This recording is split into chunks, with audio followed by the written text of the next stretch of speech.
আপনি দেখেন দেশের বাইরে থেকে যারা এবার ক্ষমতাচ্যুত হয়েছে তাদের তো ব্যাকগ্রাউন্ডে অনেক কিছু আছে, তাদের পার্শ্ববর্তী দেশ তাদেরকে সাপোর্ট দিচ্ছে, হ্যাঁ, এবং কি তাদের প্রচুর পরিমাণ অর্থ তারা নিয়ে গিয়েছে বাংলাদেশ থেকে, এবং তাদের অস্ত্রের ঝনঝনানি আমরা দেখেছি, সেগুলো নিয়ে তো তারা বসে নেই।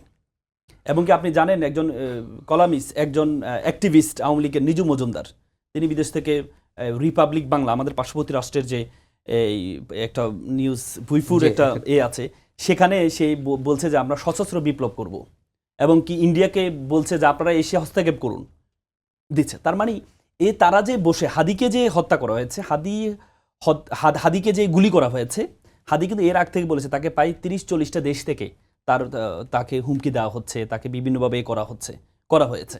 কিন্তু আমরা যারা প্রশাসনে আছে বা এই যে অন্তর্বর্তী সরকার যাদেরকে ছাত্র জনতা বসিয়েছে, তারা এইটি বিষয়ে কি উদ্যোগ গ্রহণ করেছে, এবং হাদিরা বিপ্লবীরা যে তফসিল ঘোষণা হওয়ার পরে তাদের উপর আক্রমণ হবে, এটা কিন্তু অনুমেয় ছিল।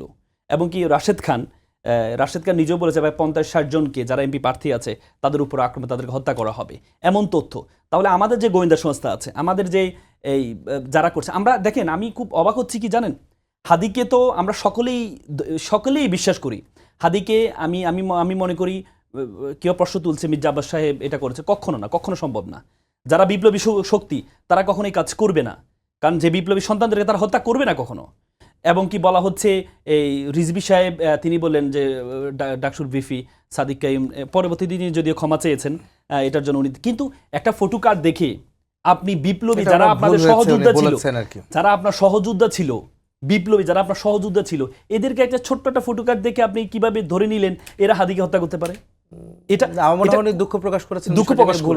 এই ধারণাটা কেন হয়?